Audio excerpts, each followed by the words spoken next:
We are not to be used. We are not a bargaining chip. We are not chess pieces.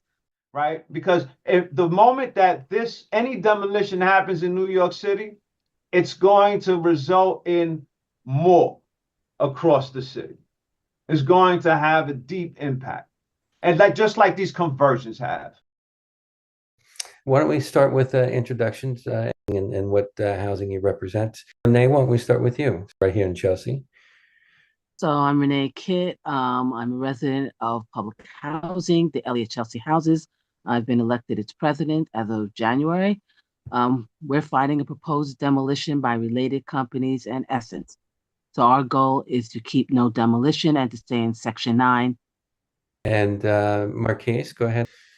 Hi, good morning, everyone. My name is Marquis Jenkins. I'm a community organizer and also a proud product of public housing. Grew up in public housing on the Lower East Side. My 9 brothers and sisters and nieces and nephews. And so for those reasons, I've been fighting to make sure that we not just preserve public housing, but that we find and sustain the adequate funding needed to preserve and modernize public housing. But even more important than that, to make sure that residents are always making the decisions about the future of public housing. And that's been my commitment, and that's what drives my work and any public housing related campaign that I focus on. So thank you for having me today. Well, thanks for being here. Manny? Good morning, everyone. Thank you for having me. My name is Manny Martinez. I'm the resident council president for South Jamaica Houses. I'm also the Queens South District Chair, in which we have an alliance of 11 resident councils here in Southeast Queens. And my work here has exposed NYCHA and the lengths that they've gone to corrupt the system, to circumvent public housing residents, the largest low-income public housing population in the country, right? 45% Black, 45% Hispanic, 5% Asian, 3% white. And NYCHA has 0% compliance with their rights. They, instead of listening and complying with the law, have created a wall to obstruct our access to economic rights under Section 3, worth billions of dollars to our community, and currently is at 0. Also home ownership, also our ability to impact the decision and the directions of our communities. This is the reason why public housing has failed, because of NYCHA, because of the housing authority and lack of compliance. And that is a large part of what I want to discuss here. And thank you, John, for the invitation. Humble to be. No, thank you. Zulay, why don't you introduce yourself? Hi, guys. Zulay Velasquez from Jacob Reese Houses. I represent first, I was representing the membership, the residents as a resident, fought against the privatization, with the first development that voted for PACT, and we won 2-1. So that's an accomplishment. Then shortly after, I ran for TA, and I was elected. Unfortunately, the rest of my slate has to undergo a runoff, but this is where we are at today. Unfortunately, John, I'm so sorry, but I wasn't told about a meeting that's very serious, and it's the same time as this meeting, and I only have half an hour before it ends. So okay, I have to kind of go. But do you guys go till 11 or you go past 11? It can run past 11. Feel free to pop back on, and you have to leave now, right? And, I had to. Yeah. No worries, no sorry. worries. We're glad to have you introduce yourselves and get another opportunity. Can I ask her a quick question? Hi, Zulay. I won't keep you, but I was wondering your eligibility for Jacob Reese 1 and 2 for the National Historic Preservation Registry. I don't know that question, but I'll follow up with Marquis if I don't make it on time. And I guess Marquis knows how to get to you. Maybe we can discuss it offline, but I need to get to the other meeting, okay? Thank you, Zulay. All right, you're welcome. So Marlene Williamson was going to join us. I don't see her here. And I got an email from Marquis, your friend in Minnesota, so she can't make it. But we do have some representatives here. So where is the battle now? We'll discuss Renee's battle specifically, if we can do a quick synopsis. Okay, John, this is not a quick synopsis. It can't be. Okay, all right. Where we're at right now is we are at the draft environmental impact statement. They're trying to finalize it. So there will be a meeting at Fulton Houses tomorrow at 6:30. That's 119 9th Avenue. And also, it's also been put in the chat where you can write your comments to NEPA and also discuss it. What has happened here is allegedly in 2019, they were going to demolish 2 buildings at Fulton Houses. Residents fought back against it. What was then formed was called the Chelsea NYCHA Working Group. When they finally decided not to demolish those 2 buildings, later on that year, we were brought into the Hudson Guild and then told somehow that Elliott Chelsea was a part of it. What then happened, Chelsea NYCHA Working Group, it was only some tenants, resident association leaders and their boards, along with, how should I say, everyone else. So it was a lot of community representatives, community-based organization, elected officials, residents, a minuscule part of it. The majority of the residents were never told when they were going to have a meeting or what these meetings were about. Previous to that, they had brought residents together to discuss the things that were needed, but nobody said it was an issuance to be going into the PACT process. Go forward, Essence/related. Essence is the MWBE, and they've got the RFP. Somewhere along the way in February of 2023, a packet of flyer arrives on our door saying we had an opportunity for new construction. Somewhere along the line, a survey then issued, and it is a survey, not a vote, that said new construction and rezoning, new construction and zoning, and then rehabilitation of the existing building. Somehow, new construction and rezoning comes out to mean demolition. That happened in June. The only problem is the survey ended in May 20th. May 26th, NYCHA has a final draft plan, and on that was marked demolition and disposition. That's a 6 days. If it took till June to actually say what it was, how did they know that ahead of time? So basically, the fix was in. What we've been doing, FEC Tenants Against Demolition, had been fighting back. So, and basically getting neighbors and formed the Chelsea Neighborhoods Coalition. And then we've been continuing to fight back. So FEC Tenants Against Demolition, basically we're able to get over 949 signatures, specifically stating we are against the demolition of our homes. They have been given to our elected officials. Of course, they then call into question the valency of the signatures, but they didn't do that on the other side, and nobody quite understands. They do not, our elected officials, Eric Botcher, Tony Simone, Brad Hoylman Segal, and Jerry Nadler, all are for the demolitions of our homes. Even though at the time it was said that it would be cheaper to demolish than to rehabilitate, they are now, and now it has been said when you see the financial plan, that it costs more. At this point, we are all for staying in Section 9. It can be done through comprehensive modernization. That's the way it can be done and should be done. The reason is we are not on the end of the physical needs assessment. We are not. They came here only for the land value, and Simon Kowitsky has stated it. That's the only reason. When coming to a community board for a hearing, Jonathan, when they asked where would the money for the proposed demolition go to, they have said NYCHA will decide what to do with those funds. That means it wouldn't stay within the FEC community. That means we would no longer be public housing tenants with the correct and very strong protections that nobody else has in housing. And we would become project-based Section 8. We all know Section 8 is in trouble. And that seems to get everyone upset that it will not go to the Chelsea community. That shouldn't be the thing that gets you upset. What should be get upset is that they are using us to better our community, using us to fund the rest of NYCHA, using us to do whatever they want. We are not to be used to actually fund NYCHA. We are not to be used to fund the Chelsea community. We are not to be used. We are not a bargaining chip. We are not chess pieces. That seems to be something that people do not understand. That needs to be, humanity needs to be at the forefront of this, but it is not. So the thing that gets everyone excited is how much it will cost. Related has demolished buildings and gotten away with it. And that's at 500 West 28th Street. And that's right there. They demolished the building accidentally. So, they will demolish and then they can leave things empty and vacant for years. And then someone has to come up with the money. Frankly, we have the money for Section 9 public housing. $68 billion was just given to the MTA.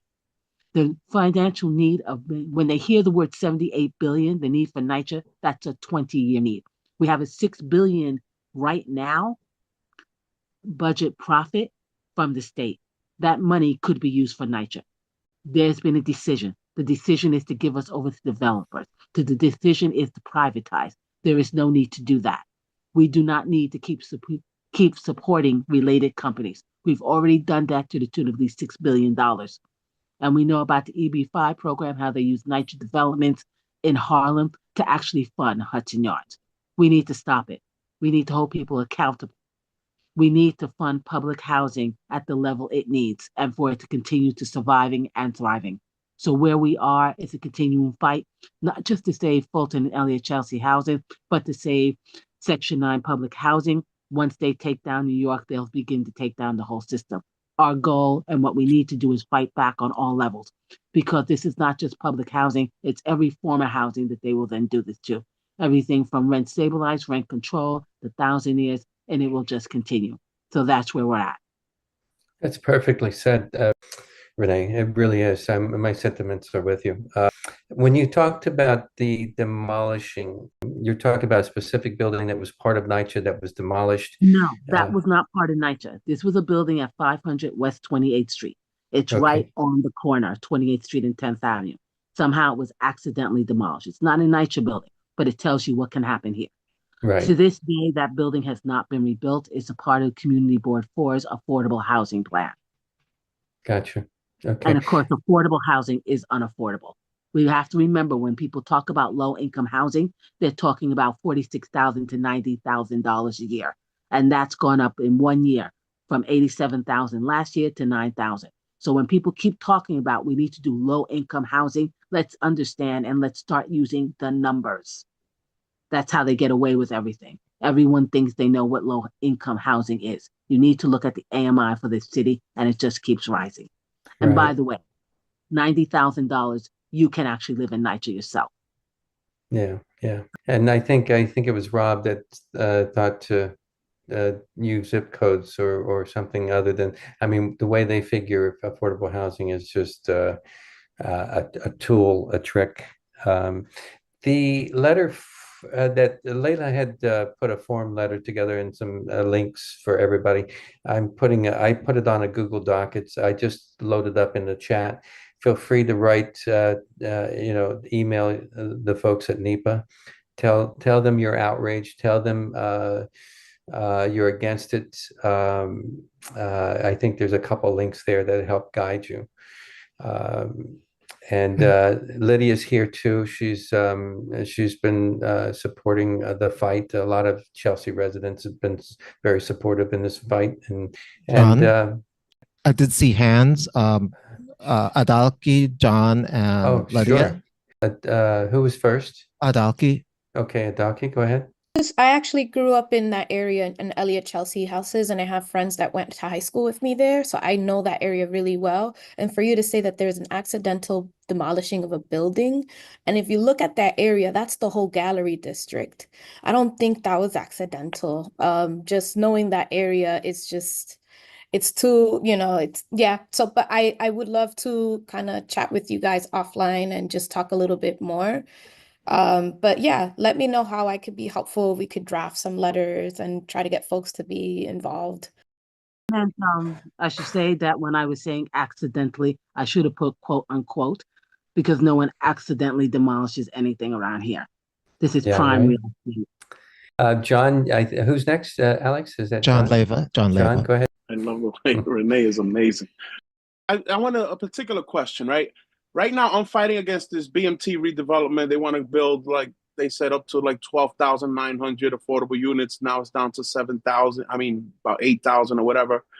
And no developer has been identified yet. They're still just in the pre-GPP, which we're fighting that. We're trying to get a ULUP or whatever so to have at least a.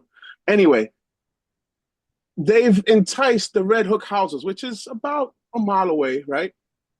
With $200 million.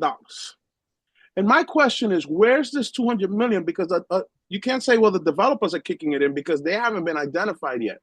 They've just said that they've come up with $200 million out of nowhere. And some people don't even think it's real. Some people say maybe it came from City of Yes money or whatever. But the fact is that they pull out this money out of nowhere. Like when they did Guanas, they had 250 million or something like that for the NYCHA houses by them. And now they're doing the same thing here. But I don't know what the particulars were over there. What's really interesting here is that it's not the developers, because you would think, okay, the developers, they come in with big money or whatever. No, this is still pre-development stage. So it's city money somehow. And how can they just come up with $200 million? Can you guys answer that? Well, the city does have the money. I mean, $200 million could be what Red Hook has already had. But at the same time, you're going to have to look deeper.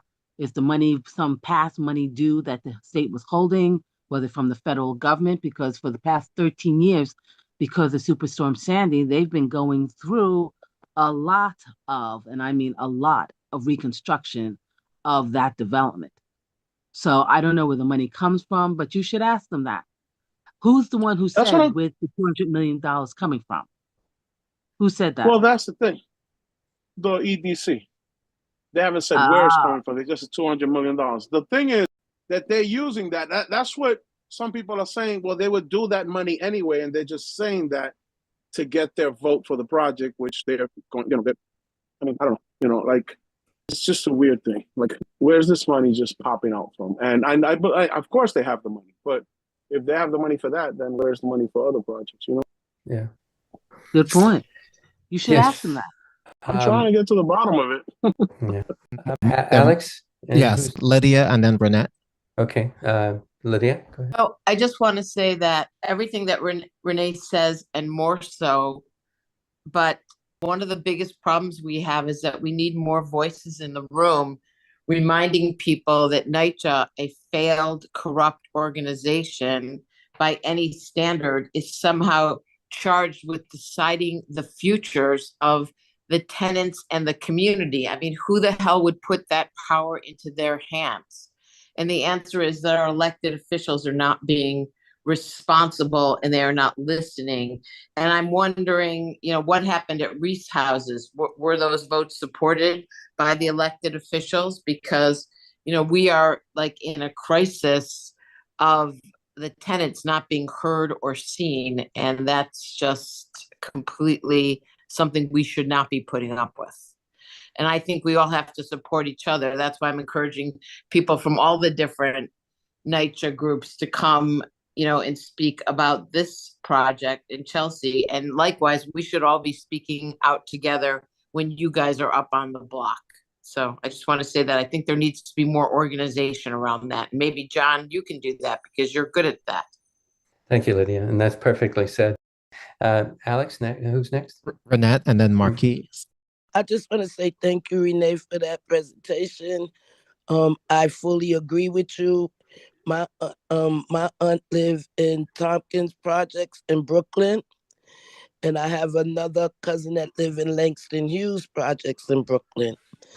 We have seen a lot of rat and pack take over here in the Brooklyn Projects. The prioritization is going on, but it's somewhere in Tompkins and Langston Hughes. I don't think they've came to a priority meeting yet, but they're being fixed up, but they're doing half-step work. They're moving them out their apartments into other apartments. And I just want to know how is they saying they're fixing up the apartments and they're fixing up everything but not the bathrooms.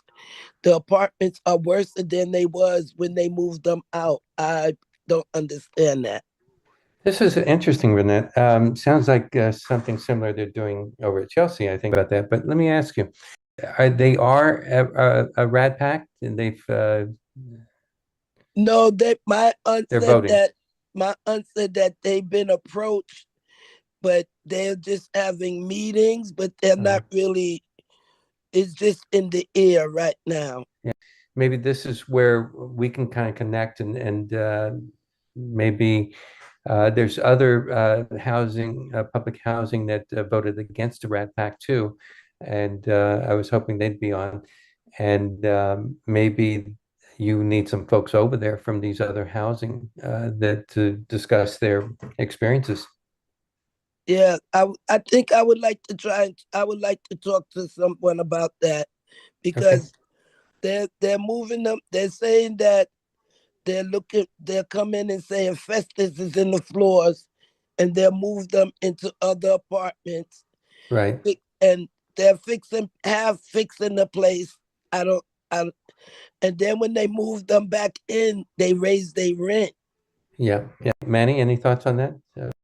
So she was saying that she was having issues with the asbestos, and are you under rag conversion right now, ma'am? No, they're not quite yet. They're discussing it. They're discussing it. So it's still, if given that they're discussing it, you're still Section 9. You guys still have a right to all of those repairs, right? NYCHA has a lot more excuses instead of service for what they collect and the federal dollars that they get. We have to really recognize how we are empowered by law in order to make decisions with NYCHA and have them demand for their transparency. We also, like someone said, I think it was Miss Andre who stated about their corruption. And so what we are fighting is a corrupt system. What we're seeing here, what NYCHA has done in New York City, is it has evolved redlining and sharecropping with us. They still receive billions of dollars from the federal government. That's not counting state and city funds. And they have manipulated that for their benefit. We have to be stronger at challenging it. We have to be more vocal at challenging it. And we also have to understand, and I know that someone stated about having a stronger presence in these locations, we do need to team up and make sure that we accommodate that presence. Yeah. Any thoughts on a chorus of how you might chorus the NYCHA to make those repairs? Any thoughts on what you've done to push them to make those repairs? Besides, I guess you've been to your council person. What other ideas? I mean, here we got council people that are for the demolition. Renee, if you've been in touch with your council folks there. If I may jump in here, because I think what makes a great TA and what we have in this panel of TAs is doing the research and doing the homework, right? Before we can go to our city council, our congressperson, we have to fully understand exactly what's going on at our development. And good TA presidents make sure that their managers give them frequent reports, that there are physical needs assessments that are being done at the development. When we understand all of the issues and the amount of money that it costs to address those issues, we can then go to NYCHA to find out how much money is available for this development. We can then go to city council and say, we're short $20 or $2 billion. Can you allocate capital funds to our development? But it's about being an informed advocate. That is the key. And it's about making sure that we're supporting TA presidents to be able to stand in that position. If I could help Renee with a couple of steps for her to get progress on her repair. One, make sure that you have a work order for every single disrepair that you have. Take pictures of it. Make sure that you take all of the pictures that you can of it. Pick the ones that are most exposing and the ones that if you would see in a headline, that's what you put into your email. You put a timeline on it and say, hey, I've been here with this condition. If you have family members, children, you bring that up into it. You go to your management office and you get the property manager's email, your housing assistant's email, your super's email. You also go to your council members, you get their emails, the ones who represent the constituency, right? And then you send out an email with all of those pictures and circulate it. Also get the news. Get some news on it. Monica Morales, Channel 7, whoever you can get, and put it on the CC as well and send it out, right? NYCHA's kryptonite is attention, transparency, and documentation. Include those in your presentation, and in a week you will have it. Also, John, if you have her number, you can share. I mean, if you have my number, you can share it with her, and I can help her put something together to get you some results. That's wonderful, Manny. And then with that, Manny, I want you to talk about, we were at a hearing and you were exploring, you had a specific procedural things that NYCHA and related was not following. John, did you see the hand from Damiante? Let me go to Damiante and then we'll get right back to that point. Damiante, go ahead. Yeah, Manuel had a great idea what he's talking about, create documentation about everything that you think is not working. So I had talked about, like, why not create a pilot program, one building at a time, the community, people who live in the building, they take on the responsibility of doing the work that needs to be done in that building. And based on that, get the funding through the elected groups, whoever is representing that particular area. I know it's going to be a lot of work for the people who live in the building, but why not just say we're going to do it ourselves? Because these things need to be done perhaps like a one small co-op building at a time.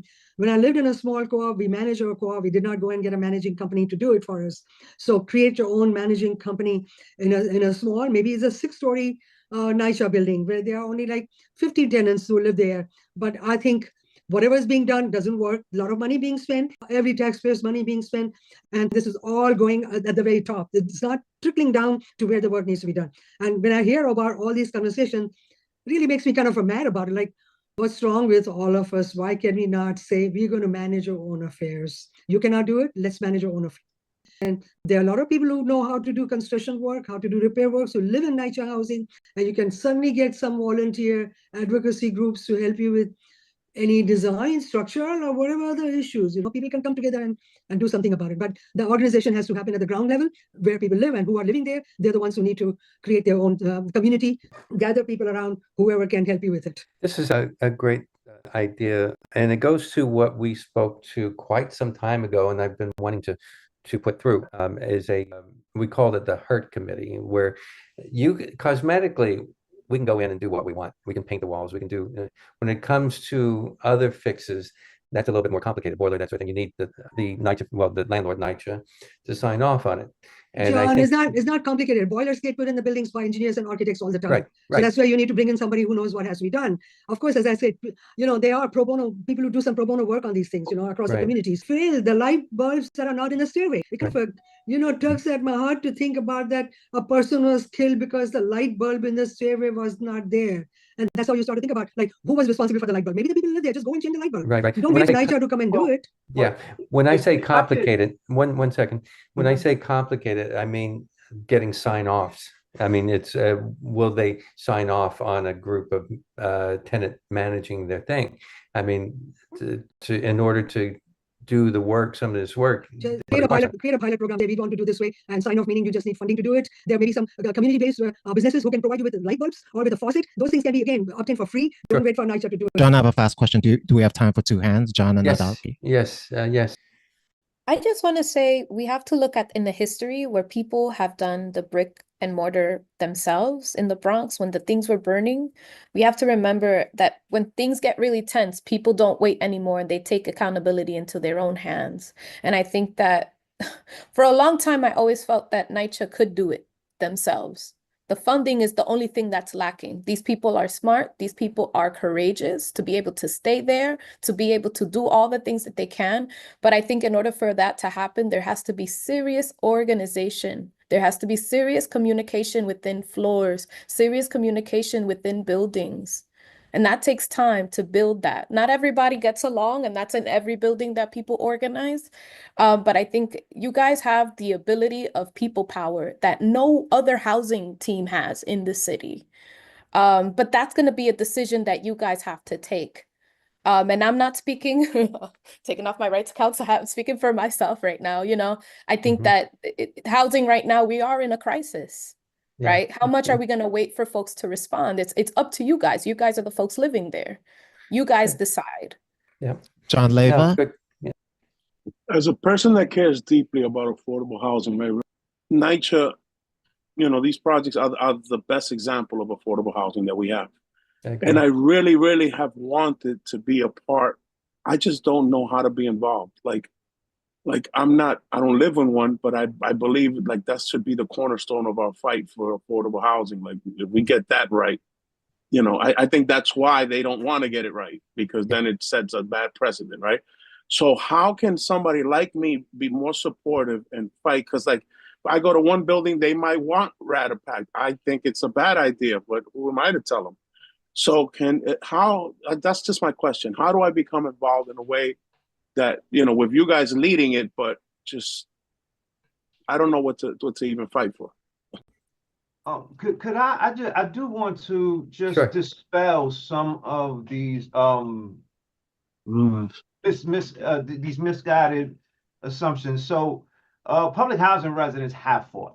We have fought and gained legislative rights to resident management, to resident councils representing us. We have Section 3 of the HUD Act, which mandates, these are economic rights, which mandate that we are trained, employed, and contracted with. What we are fighting is a political structure and a dominant structure with an industrial structure. You know how some cities are known for industry, a specific industry, power, or farming, or whatever it is. New York City is known for construction and real estate. And that is who we're fighting. What we saw not too long ago was Black Lives Matter with police brutality. We have a Black Lives Matter circumstance here with housing brutality. And that is not a hyperbole. They are consistently re-regulating through administrative processes, re-legislating through emails, our rights, and they're taking a population who is not well-versed in these aspects and just with nuances wrangling our rights around us or just straight out denying it. This leads all the way up to the New York HUD's office, where I have evidence of that particular thing happening, and I have been in the middle of NYCHA weaponizing the New York City's Department of Investigations, the NYCHA OIG department, where they were focused on me in regards to who sourced a video instead of what the video content stated, which had evidenced corruption in NYCHA's manipulation of residents' rights to organize and to have say. When you see it with the demolition in Chelsea, where they manipulated the working group by adding a whole lot of outside voices and minimizing resident input. They manipulated a survey, which they were promoting it as the residents' choice. And then when you have them who, the residents themselves, who did a door knocking campaign and had a press release that they put out their own petition showing a counter to it, here they go again, revolving around it, right? So what we're seeing is housing brutality. We're short. We're a couple of steps away from seeing us in the street against this. But the one thing that this threatens, that has us so confined, is our housing situation, where we feel threatened by this housing authority kicking us out, evicting us. We have families to raise. We have children that we have to be responsible for, right? But what we do have also that works against us is a lot of allies who are not familiar with what we have achieved already. We are a resilient group, and everything that we have now is not a charity. We earned it through the fight, and we're earning it through this fight right now. And so I do, respect all the ideas, but we do have to understand we're there. We have done these things, and they have, again, politically. I will say this last thing to close it out, just to give it context. During the COVID pandemic, NYCHA is 4% of the city population and resulted in 7% of the deaths at the pinnacle of the COVID pandemic. At the time, Andrew Cuomo was governor, and Andrew Cuomo used to be a HUD secretary under Bill Clinton. It was under Andrew Cuomo where they made it. Before I say that, the Treasury Department had put out an FAQ, which goes through a clearance policy, saying that it may be a fair housing violation to obstruct public housing residents' access to ERAP funds. New York State was the only state under Andrew Cuomo that made that made public housing eligibility for ERAP funds illegal. Illegal. That, to me, for a global pandemic to do that to a population is the equivalent of legislating slavery. And that's what happened in this state. And so when we start talking about what is our opposition is the state and city itself. Yes. NYCHA. And Yes. so I think Sure. that was my presentation as well. So I'm No, sorry no, that's for no. that impact, but yes, thank you for the opportunity. No, that's very, very clear. We'll go to Damu, and then why don't you also, Ray has an idea where we can get some extra funding too, and I wanted you to speak to that technical issue that I brought up, and then and anything else you have, then we'll let Marquis have the last word, and then we'll close. Damu, you have a follow-up? Yeah, just very quickly, we know that NYCHA population who live in NYCHA housing is over 500,000 people. And when you compare that with any towns, any cities in America, it's like bigger than many cities, towns and cities in America. They have their own mayors. NYCHA population can elect its own mayor across they can come across all of the units. They come together and they elect their own mayor. They get their own funding, and then they can do whatever they need to do with their own funding. I'm just throwing it out because it just makes me feel really upset that how can 500,000 people are not able to be, they don't have any representation. They're not heard. This is a union, is a town, is whatever you call it. People have to be heard. People have to be listened. After all, so I know this morning we still have democracy. Yeah, thank you. I think about that. Mm-hmm. Yeah. I don't think we do. That's the problem. Yeah. Manny, getting to that technical question, we were at a table during the hearing, and you said that they were not following procedure. You want to elaborate on that? Have you explored that a little bit more? Have you, is this something that legally we can challenge? And also, that's another last question too, the legal aspects. Where are we? Go ahead, Manny. So just to put it in context, I don't know if you remember, there was a raid that happened in February of 2024, the largest raid in the history of the DOJ for a single day, and it happened in NYCHA, bribery and extortion. There was also hearings on a recent hearing at the DOI, and the constant testimonial of NYCHA's testimonial when they point to resident inclusion is the Citywide Council of Presidents. We have several resident councils who have put in a resolution denouncing and dissolving that organization because NYCHA created it and manipulated it, and they're using that as a citywide wall to separate us from our ability to impact their housing policy making and their financial decisions. These financial decisions also lead to a lack of a word when it comes to the operational procedures, when it comes to conversions of public housings that they're really forcing in a very abusive manner. Also, the economics of it, where we have economic rights. NYCHA has been identified by the comptroller in 2020, that between 2010 and 2020, they expended $19.8 billion of contract funding, right? Each one of those dollars triggers the economic rights federally legislated that requires for them to meet quotas on training, employment, and contracting, something that they have reached 0%, right? Just off of the contracting under legacy regulations when they were in place when that came out, 10% of the contract value was supposed to go to Section 3 business concerns. 0% has done that. So just off of Section 3 business concerns, we lost $2 billion in economic investment into our community just over that last decade. Imagine since the legislation was out. And the way that they do that is by referring to the citywide resident group that they created without the residents. That separates us from our ability to be impactful and steer these investments back into our communities. And so, we're following the procedures to dismantle this. And not only NYCHA, but we have a political entity who is, I guess, well funded campaign-wise to make sure that these things stay in place. I'm hearing relevant council members coming into these spaces trying to make subtle cases for privatization in his area and sounding like a buffoon, truthfully, right? He's getting the facts wrong. He's mischaracterizing us. And then he's trying to misappropriate his authority in selling us down the river, right? Because if the moment that any demolition happens in New York City, it's going to result in more across the city. It's going to have a deep impact. And like just like these conversions have. And I want you guys to know the first privatization happened in Queens, but that was the last privatization that happened in Queens, and that happened through our organizing. And so we organize and we're able to push them out. We organize, we're able to construct our own district down here. And now we're organizing to eliminate this citywide resident group that NYCHA used with the New York HUD's office, a complicit blind eye to it. This is corruption at high levels that we are fighting, and we really do need support.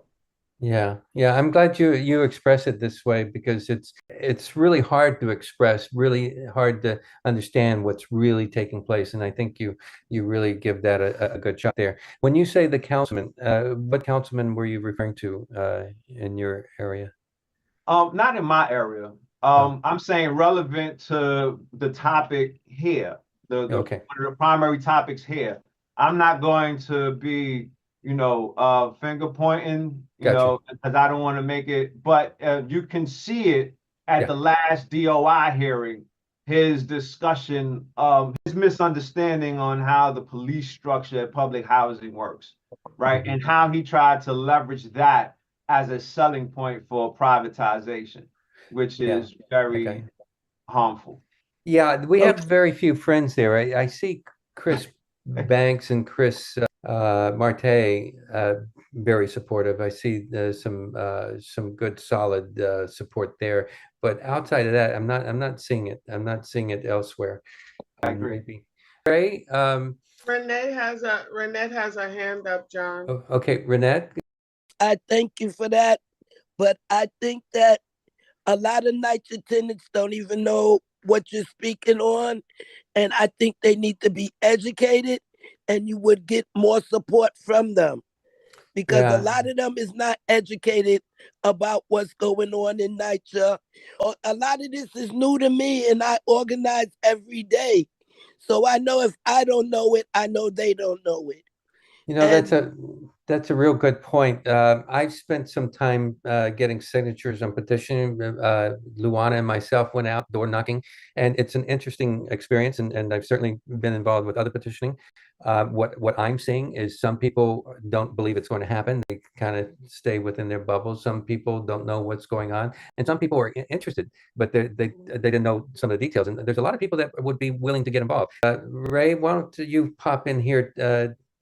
Tell them that about the Stock Transfer Act, what we're pushing, and what's going to bring some funding, and you are pushing for funding not only for healthcare issues but for public housing. Okay, I know that our time may be short, and let me make this quick. First of all, let me say to the Midtown South group, John and Alex, thank you so much for the incredible support you are giving to get this bill passed. It is so important. You recognize it. You were terrific at the press conference that we held in front of the New York Stock Exchange last week, or on the 23rd. Here's the issue. We're pushing a resurrection of a law that restores the stock sales tax. It's a 1/10 of 1%. You buy a toaster, you pay almost 9% tax in New York City. You sell stock, you pay, or buy and sell stock, you pay no tax. What this would generate is billions and billions of dollars, okay, in revenues. And if we pass this bill, simply what it would mean is it would be an estimated $13 to $20 billion every single year to come in to do social good, what we call free money. All right. Now, what would it mean for affordable housing?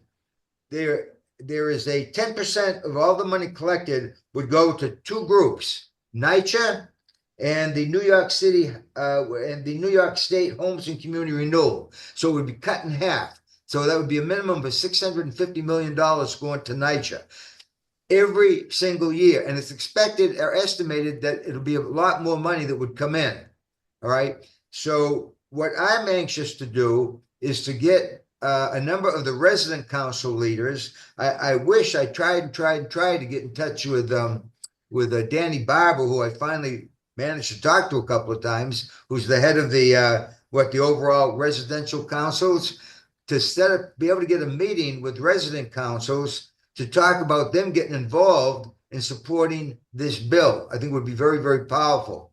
So I wanted to bring some clarity to that. So that citywide council organization and that representative is what we're talking about. That is the wall. That is the illegitimate citywide resident group created by NYCHA, which is why that's the black hole. When you reach out to them, you're not reaching out to us, you're reaching out to NYCHA.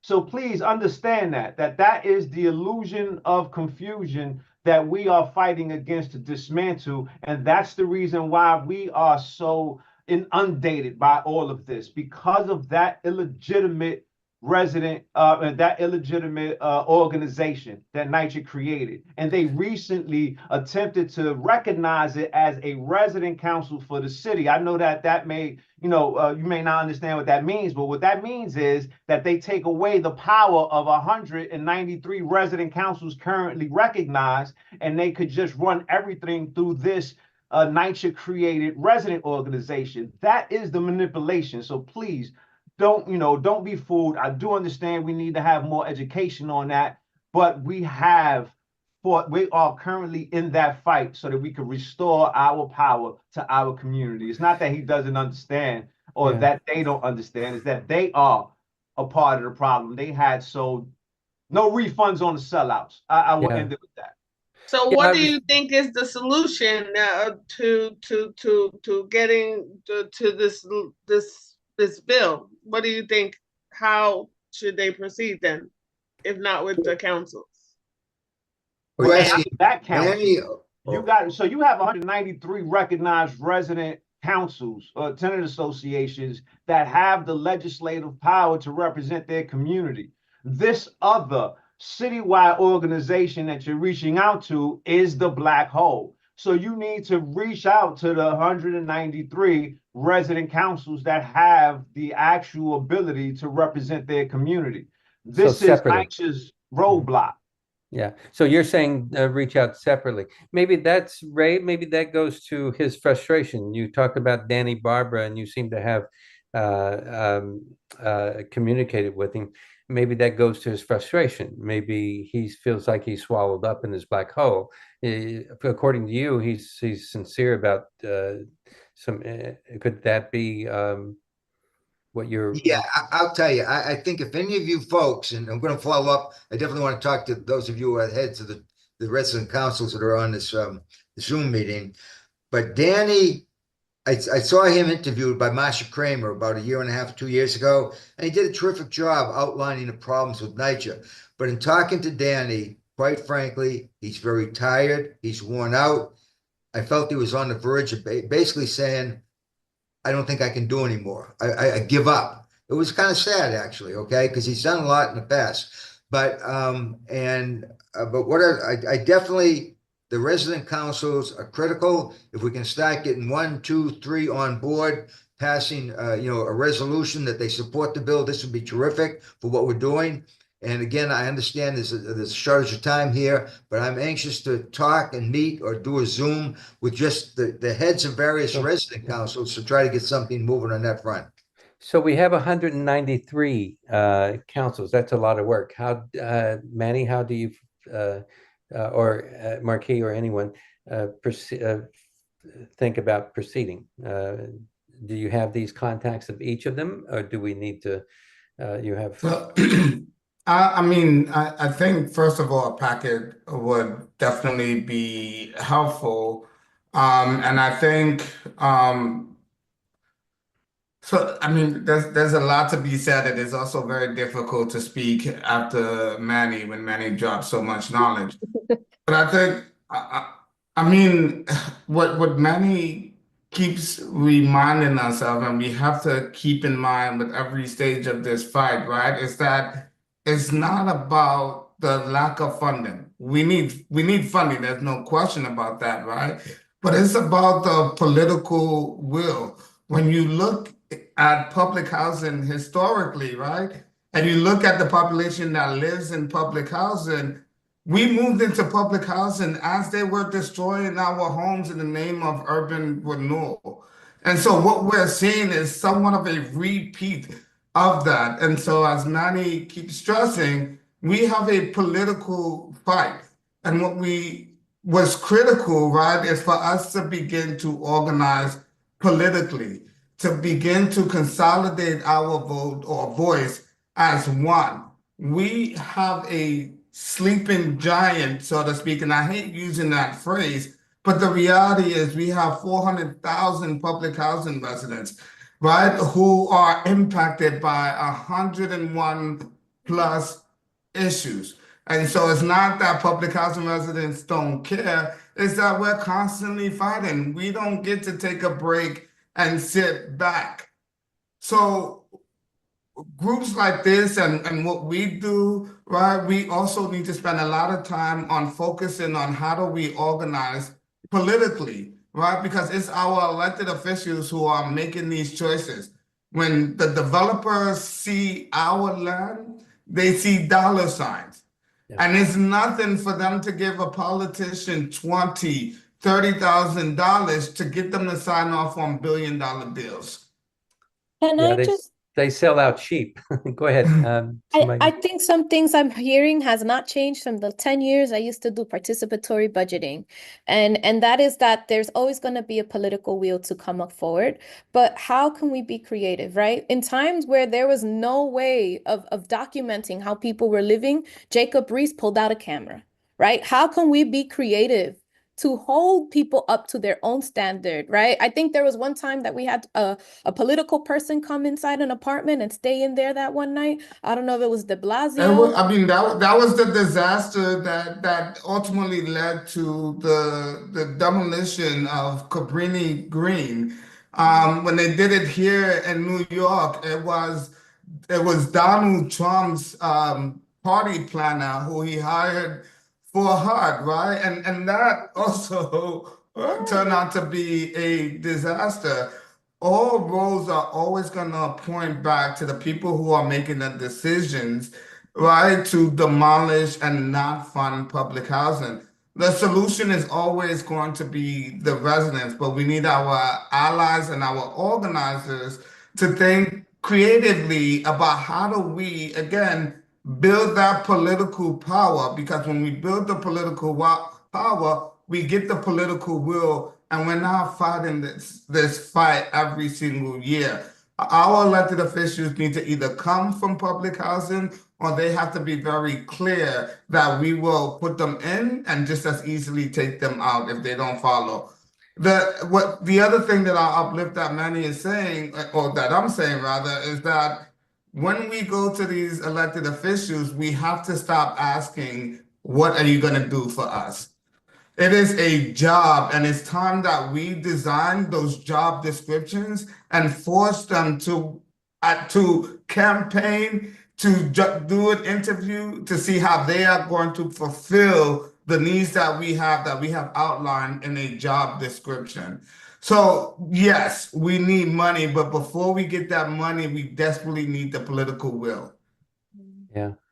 Yeah, it just seems like these are political stunts to get what they would, to gentrify and destroy the public housing. It seems like most of them are, have the same mind, and that's what we need to do is fight from the ground up and not think about what they're going to do for us, and more or less coerce them to do things for us, demand, right? Is there any way we can show up to people's houses with pots and pans and annoy them enough to they could get out of their house and do the work? So that's what I'm trying to figure out. How can we coordinate things that are like small village things that we do already? My family's from the Dominican Republic. People burn tires when they are in a state of like trying to stop traffic to get their attention heard. So my thing is, what list of demands do you guys have, which I bet you guys already have, but how can we like document that when you are asking those demands, they're not really even listening to you, or they're proposing something else, to say like, this is what we demand and you're actually on this seat because we actually put you on this seat. Are you really representing us, or who are you representing at this point? Right. Yeah. And if that's not it, then it's like, whose side are you on? And that's where the people power has to meet. But in order to get that people power, that there needs to be a lot of teach-ins, just telling people about the history of knowing that fighting back is normal. Fighting back is how we got these laws. But a lot of times I would just say my mom's generation is very Pentecostal and very afraid of joining things. So I'm just thinking of that generation and how we can bridge those generational things of just educating people of how we got certain simple rights of people voting, right? But in order to do that, that takes time. And I just don't want to take too much time because I know we're a little over and I see John's head. So I'm gonna stop. No. I think Well- Manny, so but this is again, right, like this is again Manny's point, right? Like that's happening. I started a group called the Residents to Preserve Public Housing. And the first thing we did was we went on the road giving workshops on RAD, PACT, and the trust. And then we took it a step further and we turned it into a trainer program. And this is why we have leaders like Renee, leaders like Zule, and leaders like Manny, right? Because and they have pushed back on RAD, right? They have pushed back on the resident leadership in the name of we will not allow this to happen at our development. And I was fighting hard not to bring this up because I don't want to sort of be contentious in this space. But one of the most important things to do is to follow resident leadership, particularly at their respective developments, right? Because what we've seen throughout our movement to stop the RAD and PACT is we have seen other people come into these communities and pretend to know what they know best. Or worse, we've seen, right? We've seen our public housing communities be leveraged for other legislation, right? These big organizations supported RAD and PACT just to get good cause passed. Now, I'm someone who is directly impacted by both good cause and public housing. But what happened was those two got pinned against each other, and that's because they didn't follow resident leadership. So when we talk about building up power, it's also about building up the residents who are doing the work, standing behind them and bringing them the resources that they need to be able to take this fight on and on and on. Yeah. You know, this opens up so many other questions and thoughts and discussions. And we could go on for another hour, 2 hours, I know. And I'd love to be here with you, and I'd almost do it. But I think what we first of all, I want to ask you guys next steps, and also maybe Damu, this fits into our idea of a housing policies and model. You have to let me know how you feel about that. Damu, are you still with us? Yes, I'm here. Yeah. Yes, the housing policies is something that a lot of people have done good work here. And as you have suggested previously, that we make a small group and then we kind of see like what are the things that work has already been done, and then we expand on that with everybody's ideas. And I heard some great ideas here today. And of course, Ray Rogers, that's about financing. Where did the financing come from? I think that's also important. If the city council is not going to give you money, or the government is not going to give you any money, then let's say, how do we get this bill passed where that money could be specifically allocated to some of the housing issues, not just NYCHA, but other affordable housing as well. So for that, I think we need a lot of activism at all levels, not just from NYCHA residents also, especially the bill that needs to be passed, especially for that. It has to be across the city, across the board, because there are a lot of powerful interests who's going to, of course, oppose that. And maybe all the way to the federal level, they'll oppose it. But this is something that also needs to be done. Not necessarily one following the other. I think these are simultaneous things that can be done with different groups of people. Okay. And yeah, so let's try and see if we can have a housing group, and then if we also can talk about the financing group, and they can work independently, and sometimes they can overlap each other because the money has to be used in a place where people would like to see results. Okay, so I'm going to suggest something. I'll go to Lydia. She's got her hands up, and then we'll finalize the meeting with you guys on last word. I'm going to, of course, we need more discussion. We can do it, another discussion next month. We can use an hour before this meeting and use our policy period to discuss this and vet it out and see how we want to proceed, how we want to pull this together. And we can always bring our findings, our recaps into this meeting, which might be good, might build power. And so that's a suggestion I have. I know we need to discuss it. So how we go about it? My door is open. We can. Let me quickly add, the issue at hand right now is about Elliott housing, right? And of course, Renee had made a great presentation about it. on north of Elliott Housing, and I worked south of Elliott Housing. So of course, every day I used to walk on 9th Avenue and saw everything happening. And I also served on the community board for 4 years, from 2008 to 2012. And we had many of our meetings happen at Elliott Housing. And of course, we also brought our projects for approval, my office projects for approval to the community board. Again, the meetings were Elliott Housing. So while there's such great public spaces available, not just indoor, outdoor, but also indoor, why are not those being used by the community, which is typical across all the NYCHA projects? They have so much land around, and that's the reason the greedy eyes are upon the NYCHA housing, because they want to build something infill housing. And I'm so glad that gets turned down again and again, because the public housing space should be used for public and not for the developers to make money. So I think maybe the Elliott Housing is where the things kind of start. Think about what happens there. I'm not at community board 4 anymore, but I have some friends who are still on the board of directors there, and I would like to kind of talk to my friends and influence them based on what's coming up there. I can try to do that. Lydia, Yeah, go I ahead. want to make sure Renee and Manny get to speak, but I just want to say again, if you want to do something right away, you can come on Wednesday night at 6:30. There will be a DEIS presentation to Community Board 4, and you can speak out against what is going on in public housing. It is at 6:30 at 119 9th Avenue. I'm sure Renee will be there. I'll be there. FEC Against Demolition will be there. Other people will be there. Because again, I think we need to show up for each other. Maybe this group can see that kind of cross, NYCHA campus involvement. This is where a lot of power lies. And if we can unlock it, I think it'll really be something. So thank you. And thank you, Manny, for everything you informed us about today.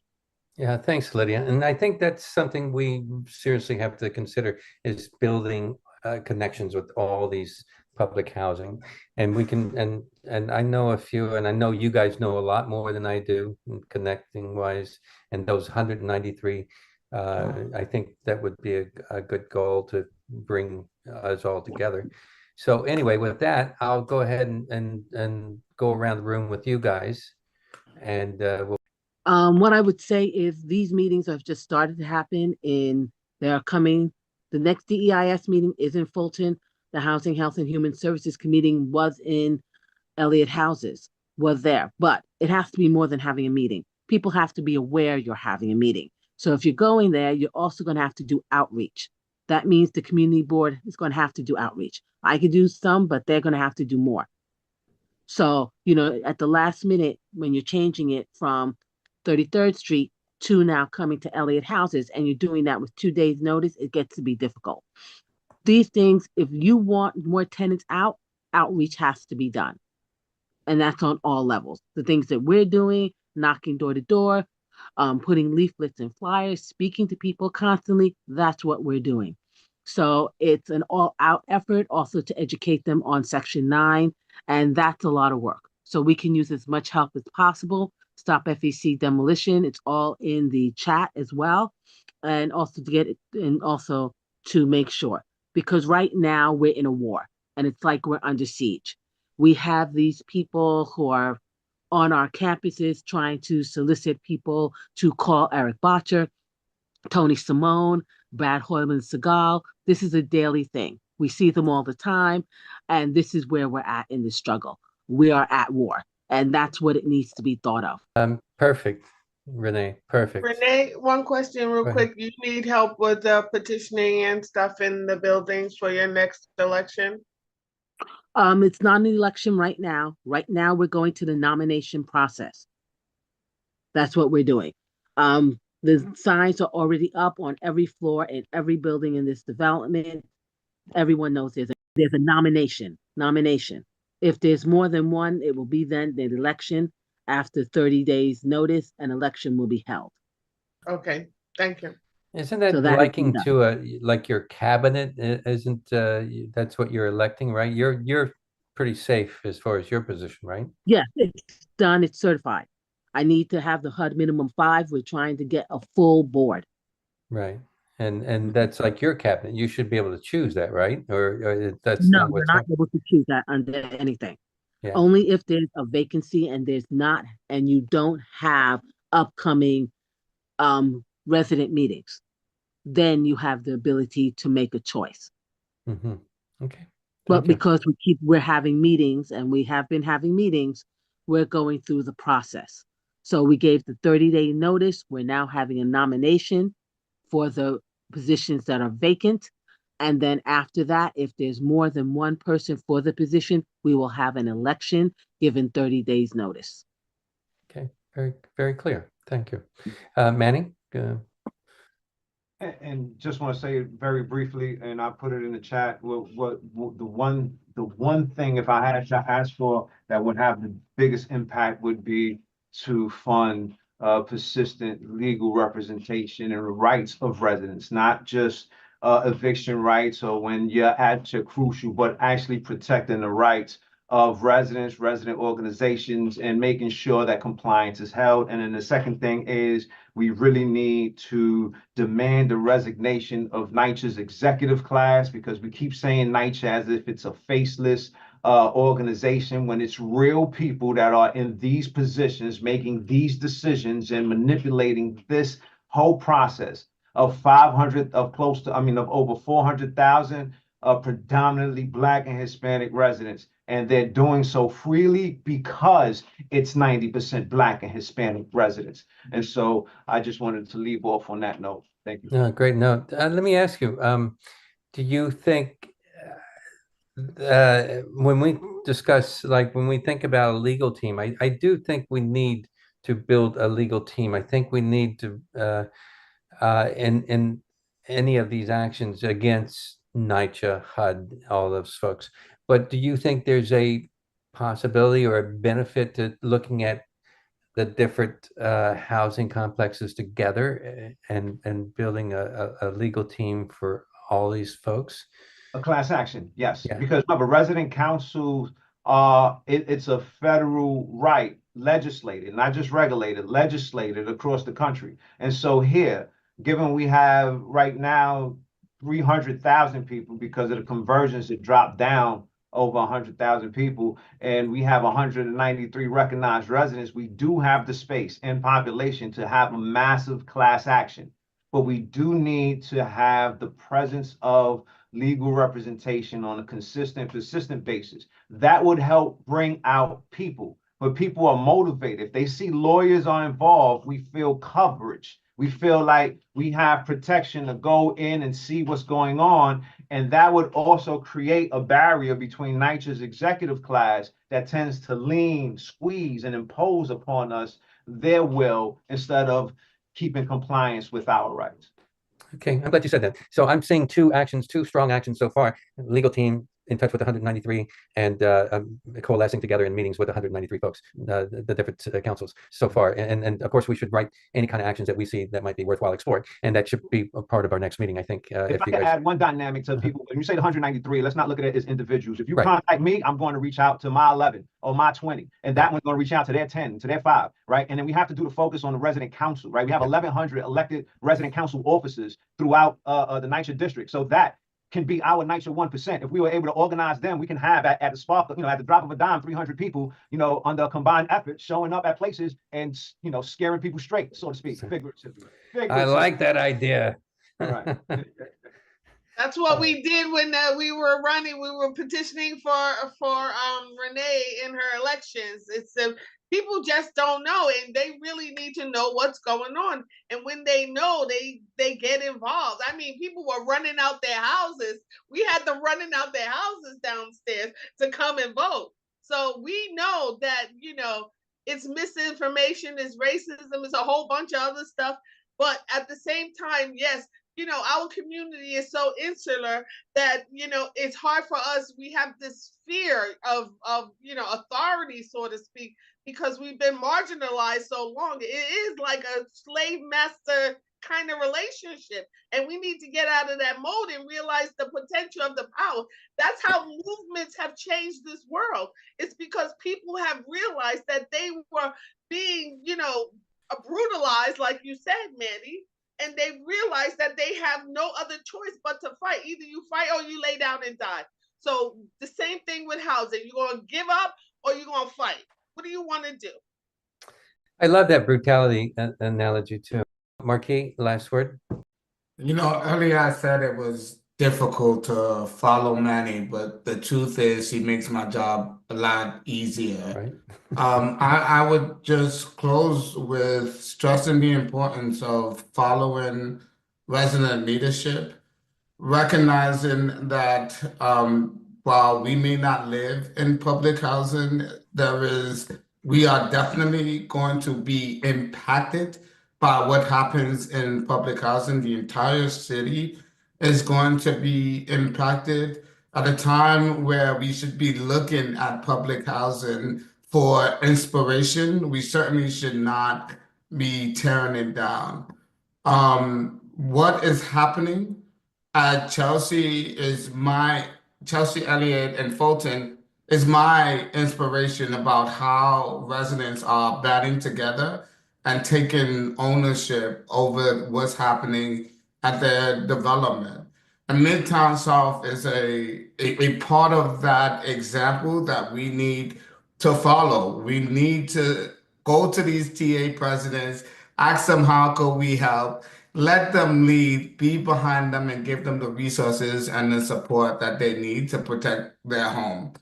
I am proud and excited to be a part of this movement. I think it is critical that we merge all of our housing issues and have one major platform and fight. Housing is always going to be the #1 issue, and that's why we have to band together. And again, if we strip away, well, let me say this. The conditions in public housing are severe, but the model that exists as public housing and what we have fought for and gained over the decades is something to be expanded to all forms of affordable housing. Prime example, and I'll close with this, affordability. When we hear affordable home for all, public housing answers that question. 30% of your income, that is what you pay. I like to see that number get even lower, but these are the type of things that we want, that we should be expanding across all forms of housing. So thank you for this opportunity to be here to speak with you. And I am looking forward to the next couple of decades to see how public housing turn out when it's in the hands of people like Manny, Renee, and Zule. Yeah, thank you. And I feel gracious that you guys come together here in No, this I space. cannot. I've got to go do work today. I don't have any time. Lydia, you're I'm sorry. Sorry. That's okay. So with that, I do appreciate you guys being here, and I appreciate you joining me here, and appreciate being a part and helping in some way. With that, we'll discuss at least another meeting. If we can do it in the space, we can do it in a separate hour and sort of find some objectives that we want to pursue, and then we start to pull people together. We can discuss how we might our next steps as far as meeting and development. And I'm there with you.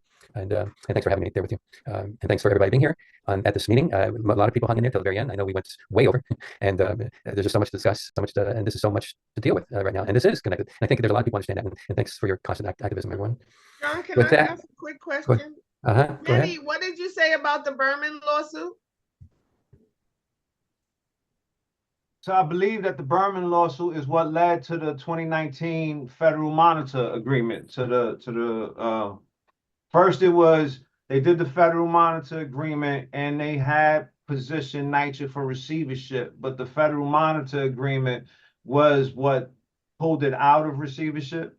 And it had the 6 pillars: the lead, the pest, the hot heat and hot water, elevators, FARs, and mold, right? I was missing mold. And so, you know, they have a lot of the progress that NYCHA has made has been disguised by the accelerated conversion and a forceful conversion process that they have engaged. So the numbers that you see reducing is because they have converted so many public housing developments. Now, we have started off in but in 2017, we had 346 developments. Now we're down to about 215.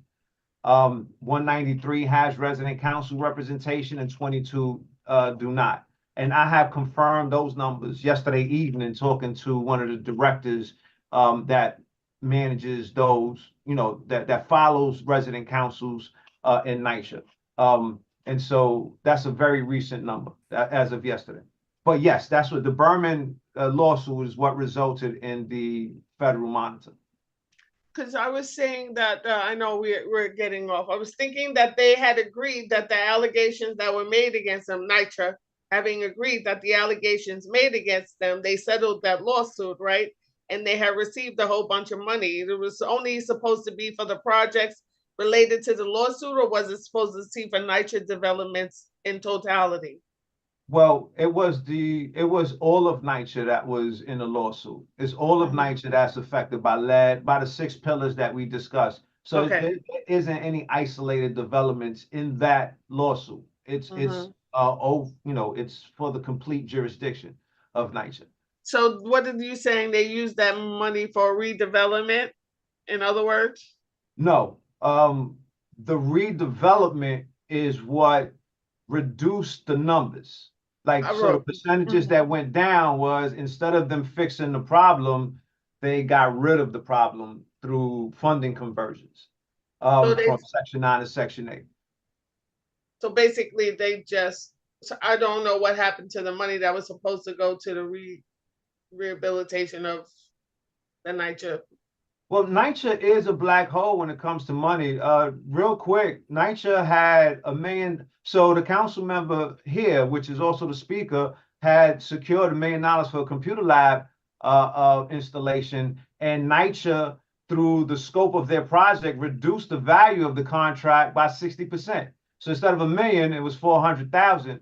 I asked, using the rights of the resident council to budget transparency, they had to reveal that it was reduced by 600,000, and then they strategized a repurposing, right? Oh, we're going to repurpose this funds, and that was because there was attention brought to it, and that's because there's no follow through or consistency between the city allocating funds and NYCHA's scope of value when they create the contract.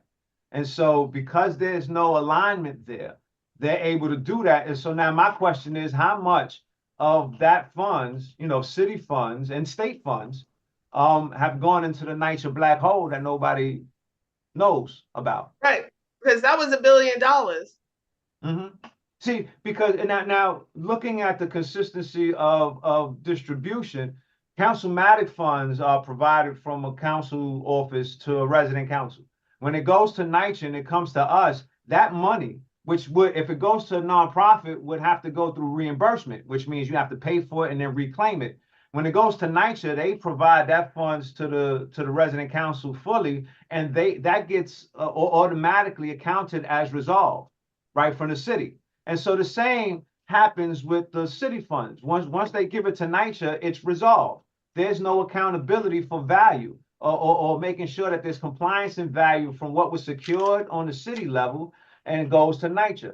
And so if they reduce this particular allocation by 60%, imagine what else may have happened. We are under attack. Public housing is under, let me say it better. Families who live in New York City's public housing is under attack. Human beings. Yeah. Okay. Thank you.